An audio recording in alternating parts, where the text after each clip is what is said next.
وفا ممکن نہیں۔ اندھے اعتقاد کی سزا بڑی سخت تھی، بھلا دشمن بھی کسی کا دوست ہوا ہے؟ دادا ابو آج آپ میرے ساتھ سوئیں گے نا؟ آپ نے وعدہ کیا تھا۔ ہاں بیٹا، تم اور میں دونوں ایک ساتھ سوئیں گے میرے کمرے میں۔ نہیں دادا ابو نہیں، آپ میرے بیڈ پر میرے کمرے میں سوئیں گے۔ مجھے سانپوں سے بہت ڈر لگتا ہے، مجھے بہت ڈر لگتا ہے دادا جان، آپ میرے کمرے میں سوئیں گے۔ اچھا بیٹا ٹھیک ہے، جیسے تم کہو گے میں ویسا ہی کروں گا۔ پہلے تم میری بات غور سے سنو بیٹا، جیسے آپ میرے بچے ہو نا، اسی طرح سانپ بھی میرے بچے ہیں اور میرے وفادار بھی۔ برسوں سے ان کا اور میرا ساتھ رہا ہے، کبھی انہوں نے نقصان نہیں پہنچایا۔ تم تو میرے بہادر بیٹے ہو اور پھر بھی ان سے ڈرتے ہو۔ شام کے سائے گہرے ہوتے جا رہے تھے اور جگہ جگہ سے نکلتے سانپوں کی تعداد میں اضافہ ہو رہا تھا۔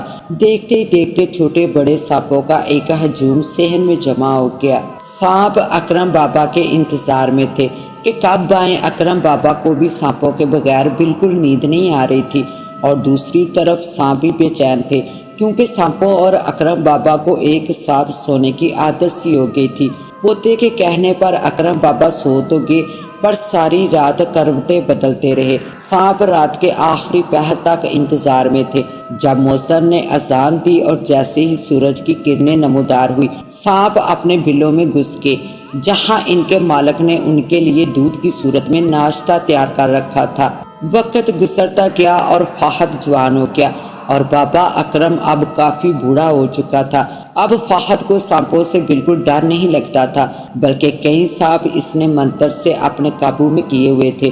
نسل در نسل انہیں یہ اعزاز حاصل تھا، انہیں کبھی کسی سانپ نے نہیں کاٹا۔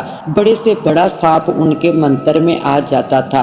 فہد زمینوں سے فارغ ہو کر واپس گھر کی طرف پلٹا ہی تھا کہ اس کی نگاہ راستے میں گزرنے والے سانپ پر پڑی۔ اتنا خوبصورت سانپ اس سے پہلے فہد نے کبھی نہیں دیکھا تھا۔ اچانک ہی سانپ فہد کی نظروں سے اوجھل ہو گیا۔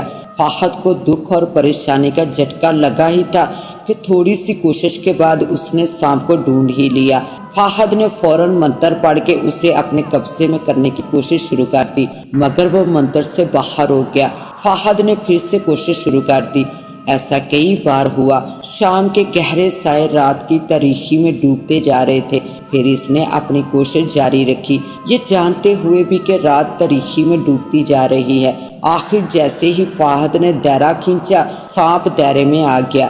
فہد سانپ کو پکڑ کر گھر کی طرف آ رہا تھا کہ راستے میں اس نے اسے ڈس لیا۔ فہد نے اس بات کو اپنا وہم سمجھتے ہوئے کسی سے ذکر نہ کیا۔ اسے یقین تھا کہ سانپ انہیں نہیں کاٹتے۔ ساری رات درد کی وجہ سے فہد کروٹیں بدلتا رہا اور کسی سے ذکر نہ کیا۔ صبح کی کرنیں جب دروازے سے اس کے چہرے پر پڑی تو وہ اٹھ کر باہر آ گیا اور رات والا سارا واقعہ اپنی ماں کے گوشے گزر کیا۔ دادا نے جب یہ بات سنی تو کہنے لگے، تمہیں کوئی غلط فہمی ہوئی ہوگی، سانپ ہمیں نہیں کاٹ سکتے۔ کل شام چھوٹا سانپ بہت دیر کے بعد میں نے اپنے قبضے میں جب کیا تو اس نے مجھے ڈس لیا، لیکن فہد کا دادا یہ بات کسی صورت ماننے کے لیے تیار نہ تھا۔ یہ وقت ان باتوں کا نہیں ہے، فوراً میرے بچے کو ڈاکٹر کے پاس لے جائیے۔ ہسپتال جا رہے تھے کہ راستے میں فہد پر غنودگی طاری ہو گئی۔ جب ہسپتال پہنچا تو ڈاکٹر نے کہا، چند لمحے پہلے ہی یہ وفات پا گئے ہیں۔ یہ الفاظ سنتے ہی سمیہ بیگم بے ہوش ہو گئی۔ اس کے باپ سلمان پر سکتہ طاری ہو گیا۔ دادا بھی سوچوں میں گم تھا۔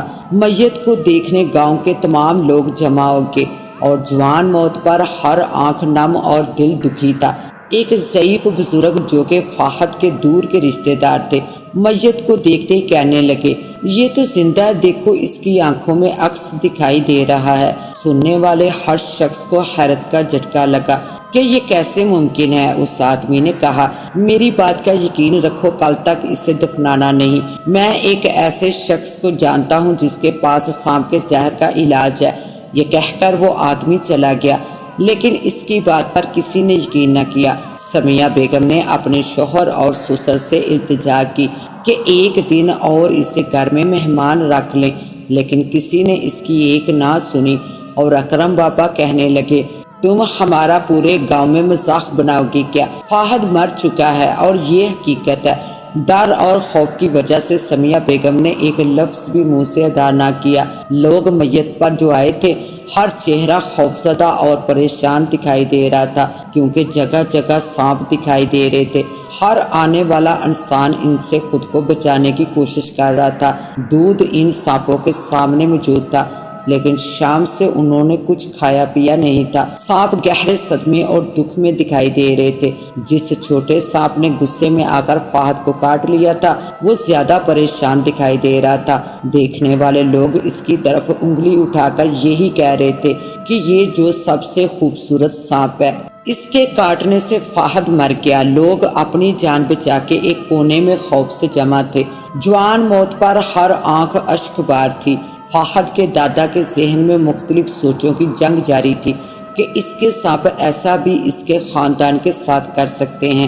پھر یہ سوچ کر خود کو تسلی دینے لگا کہ اس میں اللہ کی کوئی رضا ہوگی۔ دفنانے سے تھوڑی دیر قبل فہد کی امی نے فہد کے والد سے کہا، ایک رات اور فہد کو ٹھہرا لیتے ہیں، ہو سکتا ہے دین بابا کی بات سچ ثابت ہو جائے اور میرا فہد زندہ ہو جائے۔ دین بابا ضعیف آدمی ہے اور جب انسان بوڑھا ہو جاتا ہے تو اس کا دماغ صحیح کام نہیں کرتا۔ جب ڈاکٹر نے بھی کہہ دیا ہے کہ اب فہد اس دنیا میں نہیں رہا، بچوں والی باتیں مت کرو، صبر کرو، اللہ کی رضا میں راضی رہنا چاہیے، جیسے اس کی مرضی۔ میں مہمانوں میں جاتا ہوں۔ اس کے شوہر اور اکرم بابا نے بھی سمیہ بیگم کی ایک نہ سنی۔ ویسے بھی میری عمر اتنی ہونے کو ہے، آج سے پہلے کبھی سنا نہیں میں نے کہ کوئی مرنے کے بعد زندہ ہو جائے۔ فہد کو دفنا دیا گیا۔ صبح کے وقت چند نمازیوں کا گزر قبرستان سے ہوا تو انہیں شور اور رونے کی آوازوں نے دہلا کر رکھ دیا۔ قریب جا کر سنا تو یہ آوازیں فہد کی قبر سے آ رہی تھی۔ فہد کے گھر جا کے اطلاع دی گئی اور اس طرح قبر کی کھدائی کی گئی۔ تب تک آوازیں آنا بند ہو چکی تھی۔ جب قبر کھولی تو قبر کے ایک کونے میں فہد بیٹھا پایا گیا، جو کہ تڑپ تڑپ کر سچ میں اب مر چکا تھا۔ اتنے میں وہ بزرگ اس آدمی کو لے کر آ چکے تھے۔ میں نے آپ لوگوں سے التجا کی تھی کہ میرے واپس لوٹنے تک اسے دفنانا نہیں، میرا انتظار کرنا، بے شک ایک دن بعد دفنا دیں، لیکن آپ لوگوں نے میری بات کو اہمیت نہ دی۔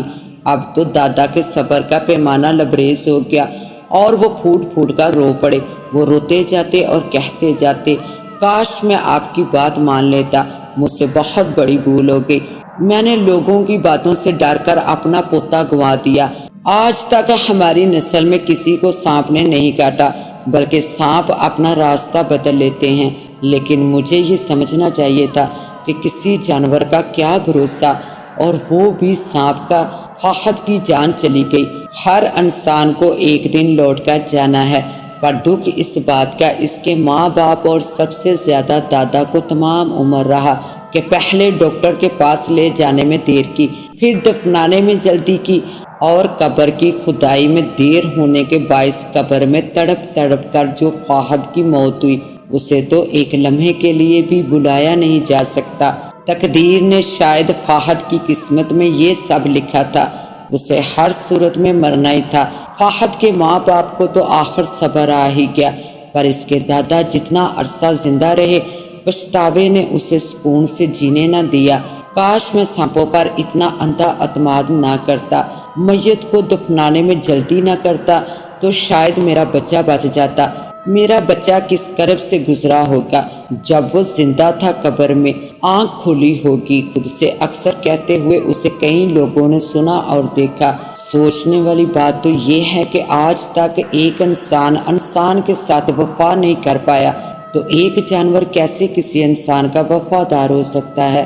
اس کے ساتھ ہی اب مجھے دیں اجازت، ملتے ہیں انشاءاللہ ایک نیو کہانی کے ساتھ، تب تک کے لیے اللہ نگہبان۔